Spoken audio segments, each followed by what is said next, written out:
In this video, you're going to learn how to create master detail apps with grids in Ignite UI for Blazor. Ignite UI for Blazor has over 40 UI controls and components and over 50 chart types that help you build any type of line of business application in Blazor. Make sure to read the notes of this video to get access to other videos that talk about getting started with Ignite UI for Blazor and demonstrate more advanced capabilities of the toolset. Let's get started. What we're going to do today is use a web API that I created a while back, which is living in Azure. So I have an Azure SQL Server along with an Azure API application, which is a .NET 6 app using the Minimal API, which also automatically gives me a Open API Swagger UI in front of my entity framework models. So in this case, we have a nice screen that we get for free when we build these .NET 6 applications. And if I scroll down, we can try out some of these APIs. So this is the customers table in Northwind. I'll click execute, and you can see that I get the customer data back. In this video, we're going to use the customers table, and we're also going to use a customer orders query, which takes a parameter of customer ID. So for example, as we know, Northwind, one of the parameters or customer IDs would be Alfkey. When I click execute here, you can see that I've got all of Alfkey's orders that are returning. The way we're going to consume this data is through an application in Blazor, a WebAssembly application that has two grids. The way we're going to set this up is through App Builder. This will also give you a little familiarity with the App Builder so you can see how quickly it can help you accelerate your app development. So here I am at the infragistics.com website. To get there very quickly, you can just select the App Builder option from the main menu, and I'm going to go ahead and sign in. And actually, I'm already signed in. And once you sign in, you are brought to sort of your workbench where you can do things like try out some of the sample apps or just go right into creating a new application. I'm going to create a blank application. And in this blank application, I'm going to use the layout of a side-by-side two-column grid. So let me click done. And within each one of these, I'm going to put a data grid. So what I can do is go to the toolbox, I can search for grid, and I can drag a grid onto the screen. Now I want the grid to fit nicely within these areas, so I'm going to set a couple properties. Here I'm going to tell it to be 100% width, 100% height, and it'll always stay nicely and resize within that area. I'm going to copy this grid and I'm going to paste it. So now I have two grids. And if I click preview, you can see that my grids are here. And as I resize the screen, the grids resize. The nice thing about App Builder, you might notice here, is that we have code. The code gets generated as you're building your application, including all the data access code in Blazor or in Angular. Of course, we're going to use Blazor today. The next thing we want to do is add that data source from our Swagger UI. So I'm going to copy this URL, which is essentially a JSON representation of the schemas that are in my Open API or my Web API. I'm going to go back to the App Builder. Here I am on the Data tab. I'm going to click the plus sign. Let's select REST API. Let's call this Demo Open API. And this is a Swagger file. So I'm going to add the URL for my Swagger file. And I'm just going to click done. And then what I want to do is configure the endpoints that I'm going to use in this application. This is really simple. So I know that I want customers. So to make sure that this is connected and works, I can select customers, hit send. It says, hey, you have a success here. I can view the details, and it's going to give me some of the response content. If I was disconnected, it would generate fake data based on the schema in the customer's definition, which was in that Swagger URL. So I'm going to select the checkbox because I know I want this. Now let's scroll down to our parameterized query, which is customer orders, where we get the customer ID.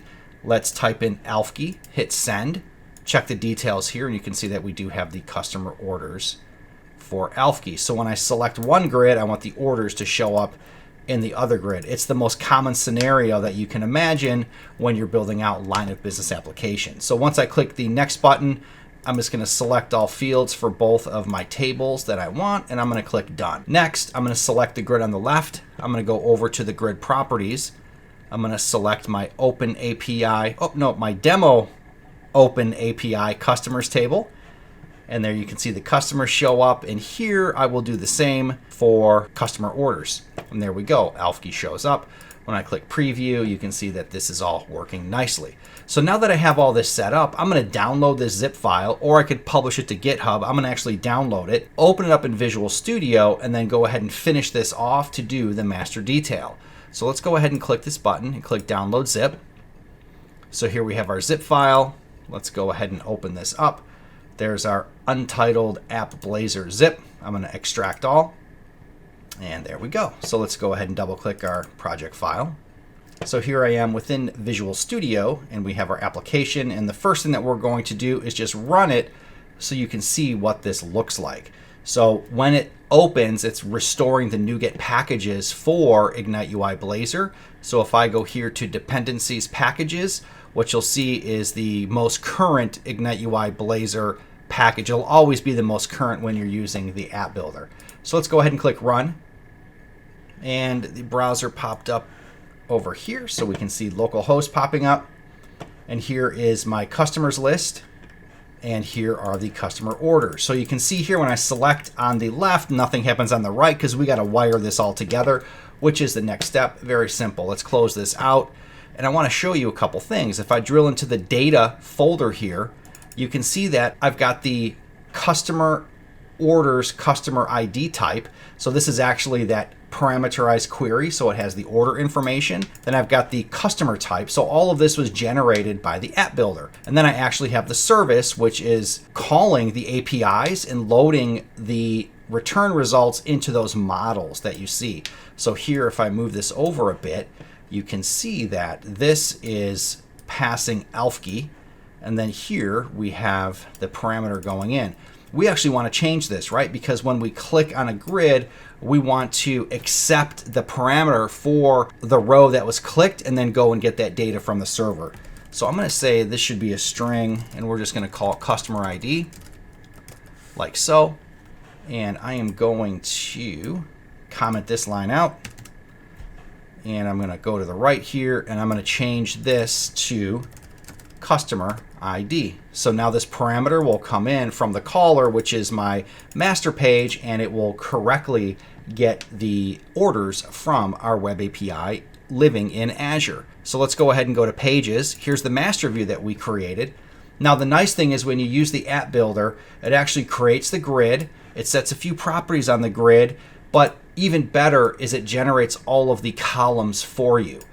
If you don't want all the column definitions, you can set the auto generate columns property equal to true, which is going to be the default if there's just a data source, and then you don't need all the column definition. But most of the time you might want to show or hide columns or do customization, column templates, etc. So you're probably going to do auto generate columns equals false. So on the top here, which is our left grid, is our customers. You can see the data source is demo open API customers. And if I scroll down, you'll see that I've got my demo open API customers is calling our function to get customers in our service. So we just looked at that service, and that's the first function. And then this one, of course, is expecting a parameter when it gets called. So in this case, if we just want to cheat, we can just say, hey, load up Alfke, and it's going to get Alfke, and it's going to go and load that data. And in fact, if we just tell this to use blonde P, and we save this guy and we run it, what you'll see is that different data loads up in the right grid. So all we're really doing is toying around with the parameter in that parameterized query to make sure that anything that we click on the left correctly loads up the orders on the right. So we will change this back to Alfke, since it'll always be the first item, and we kind of know that. And we have to make a couple changes on this top grid. Already we have auto generate columns equals true. We have a height and width, but this selection mode, grid selection mode equals none. We need to change that. So when we select a row, all of the column values for that row are available to us. So we want to set the selection mode to single row. It'll kind of highlight the row, and then it'll give a bigger highlight on the cell that we selected on. And then the next thing that we want to do is fire a selected items changed event. So let's go ahead and say selected items change, and this comes right up in our autocomplete, and we're going to say selected items changed, like so. So now when the selected items changed event occurs in the grid, we're going to call selected items changed. So let's go down here, and we are going to add a new function on that called selected items changed. And I already have this as a code snippet, so we don't have to do all this typing. And I'm just going to paste it in. It'll walk through what I just did. So you can see here that this is an asynchronous event, selected items changed, which is accepting the event argument IGB grid selected items changed event args. So just like if you were building this in Windows Forms or WPF, there's event args for user interface controls, and they have basically everything in terms of E that goes along with the control that you're working with. So all of the data with that control and properties I can now use within this function. First thing I want to do is make sure that there's something actually in the event args that are coming across. And then we're going to go ahead and get the customer object. Now the customer object here is actually the API customers type. So you can see here that we declared this API customers type, which is actually binding to the get customers function in our demo API service. So everything's sort of tied together right here. If there's nothing there, we'll just return. That means it's null. And then what I want to do is get this selected ID, which is the selected customer, which we just pulled out of our event args E customer ID. Now if I hit the dot here, what you'll see is that this comes up in my autocomplete. If I wanted to get another field or other properties, I hit the dot and you can see that everything is here that I need. So now I have this thing called selected ID. It's a property which contains the actual customer ID, and I am going to pass that to my get API customer ID. If you remember up here, we have our elf key, which is the first record in the row that we picked. Now it's just saying, hey, use the selected ID that I pulled out of customer ID from the selected customer. And that's all we need to do. In Blazor, if the state changes between components in the screen in a WebAssembly app, make sure you call state has changed, and this will make sure that your screen updates correctly. So let's go ahead and hit the run button. And we'll see here our browser pops up. We have our two grids, and I've got my elf key. Now as I select items on the left, the grid on the right updates. So in a few simple steps with the app builder, you created a beautiful user interface which had two grids that are responsive and resized correctly within a page. You auto-generated data binding code. You auto-generated the creation of the grids on this page. And then we added a few lines of code to do some master detail, and we updated the data service to accept a parameter which would allow you to populate the grids correctly in your application. To learn more about Infragistics and all of our UI controls, go to infragistics.com. To learn more about our Blazor controls, go to infragistics.com/products/Ignite UI Blazor. Also, while you're there, check out our one-of-a-kind app builder product, which is a web-based WYSIWYG which allows you to build Blazor applications in minutes versus days, weeks, and even months. To get more videos like this, click the subscribe button and read all of the notes for everything that I mentioned in this video today.